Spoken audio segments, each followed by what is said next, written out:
CBSE के results आ चुके हैं और जम्मू कश्मीर ने पहले से बेटर इस बार जो है वो परफॉर्म किया है। चाहे गर्ल्स ने आउटशाइन किया है मगर बॉयज़ भी कुछ कम नहीं रहे। बहुत सारे स्टूडेंट्स का हम लोग इंटरव्यू करते हैं मगर बहुत ज़रूरी होता है ये भी जानना कि उन स्टूडेंट्स के पीछे जो एकेडमिक कोऑर्डिनेटर्स होते हैं, प्रिंसिपल्स होते हैं, टीचर्स होते हैं, उनका रोल कैसे रहता है, उनको किस तरह से एक्सपेक्टेशन होती है। अगर कोई खिलाड़ी अच्छा करता है तो उसके कोच का उसमें बहुत अहम रोल होता है।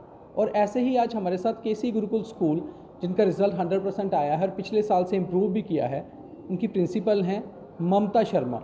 बहुत यंग प्रिंसिपल हैं और इसका भी एक कारण रहता है कि बच्चों के साथ डायरेक्टली कनेक्ट करना और बेटर कनेक्ट करना।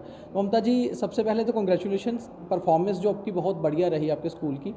हम आपसे सबसे बड़ी चीज़ ये जानना चाहेंगे कि किस तरह का प्लान था आप लोगों का, टीचर्स का, कि बच्चे अच्छा रिजल्ट लेके आएँ, वो प्लान जानना चाहेंगे।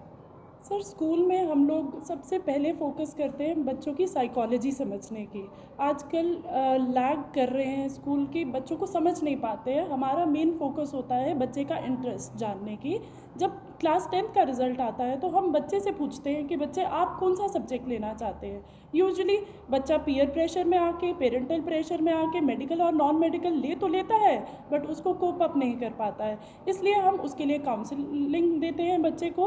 अगर कोई बच्चा आर्ट्स में भी अच्छा करता है और उसका इंटरेस्ट सोशल साइंस सब्जेक्ट में होता है तो हम उसको मोटिवेट करते हैं कि वो आर्ट्स ले।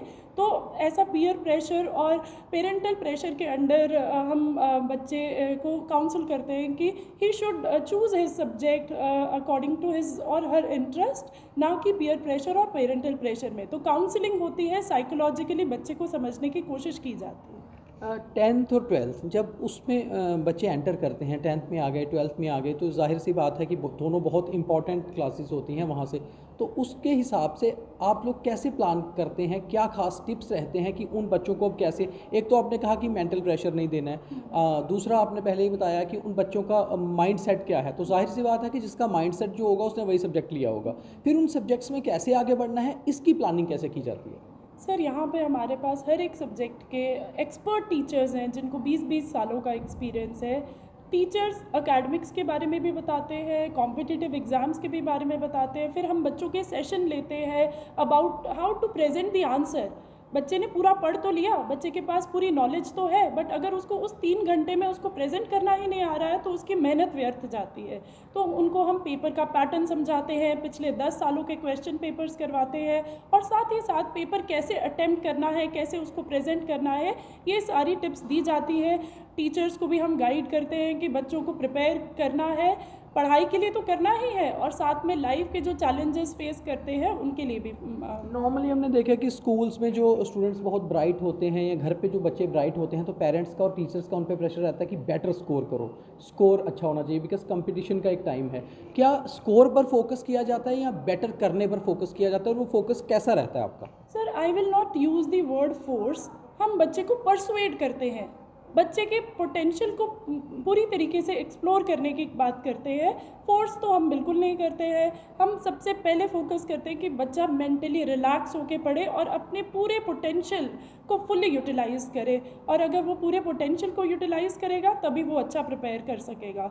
तो पहले पोटेंशियल को हम लोग देखते हैं कि किस बच्चे में कितना पोटेंशियल है। किसी बच्चे में अगर मैथ्स करने की अच्छा पोटेंशियल है तो हम उसको उसी तरीके से पॉलिश करते हैं, एंड किसी और सब्जेक्ट के लिए भी सेम क्राइटेरिया फॉलो करते हैं। अच्छा, एक और चीज़ इसमें बड़ी इंपॉर्टेंट रहती है कि जो connection between students and teachers, कि उनको उनके साथ कनेक्ट कैसे कर रहे हैं, कि उनको क्या टीचर्स वाला एक डर रखा हुआ है या फिर उनके साथ कनेक्ट करते हैं बहुत फ्रेंडली, कि उनको कैसे करना चाहिए। तो as a principal, as a academic coordinator, जो सीनियर लोग हो, किस तरह से आप लोग बच्चों के साथ कनेक्ट करते हैं। Sir, I will use one word, that is balance. ये हमारा टाइम नहीं है कि टीचर से डरते थे। हम लोग तो अपने टाइम पे क्या करते थे, टीचर आगे से आता था, हम पीछे मुड़ जाते थे। वो फियर क्रिएट करेंगे तो बच्चा अपने डाउट्स नहीं पूछ पाएगा, और लीनियंट हो जाएगा तो बच्चा इनडिसिप्लिन क्रिएट करेगा। So I would suggest, and we use to follow the criteria of balance. Balance को मेंटेन किया जाता है। एक टीचर फर्म होना चाहिए, एक टीचर को पूरे सब्जेक्ट मैटर की नॉलेज होनी चाहिए, और क्लास में अच्छा डिलीवर करे। यही प्राइम क्राइटेरिया रहता है। ये नहीं है कि टीचर स्ट्रिक्ट हो जाए या बहुत लीनियंट हो जाए। There is a balance. बच्चों को समझना भी है बच्चे को डिसिप्लिन में भी काम करवाना है, तो देयर इज़ अ बैलेंस, और वो हम मेक श्योर करते हैं कि हमारे स्कूल में मेंटेन हो। आपकी नज़र में स्टूडेंट्स के लिए सक्सेस का एक सिंगल मंत्रा क्या है? किस तरह से उनको पढ़ाई की जानी चाहिए? जो आने वाले स्टूडेंट्स 12th में एंटर कर रहे हैं, क्या मंत्रा देकर उनको आप आगे भेज रहे हैं? सर, मैं एक नहीं आपको 2 मंत्रा बताती हूँ, hard work and smart work. आजकल का टाइम स्मार्ट वर्क के साथ चल रहा है, साथ ही साथ हम हार्ड वर्क को भी लें।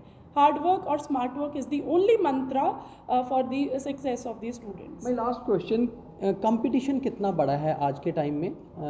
अभी हम अगर एक डिकेड पीछे जाएं तो कंपटीशन कुछ कम था, फिर और अब बहुत इस कंपटीशन से कॉप अप करने के लिए किस तरह से स्टूडेंट्स को तैयार कर रहे हैं आप?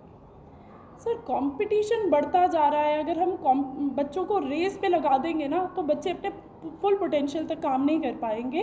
तो कंपटीशन तो है ही, बट मैं बच्चों को हमेशा ये बोलती हूँ कि आप अपने आप से compete करो। आप पिछले साल कैसे थे और इस साल में आप में क्या इम्प्रूवमेंट आई। बाकियों से compete करने से अच्छा है कि आप अपने इम्प्रूवमेंट्स करो, अपने आप को पिछले साल से कंपेयर करो। Thank you ma'am.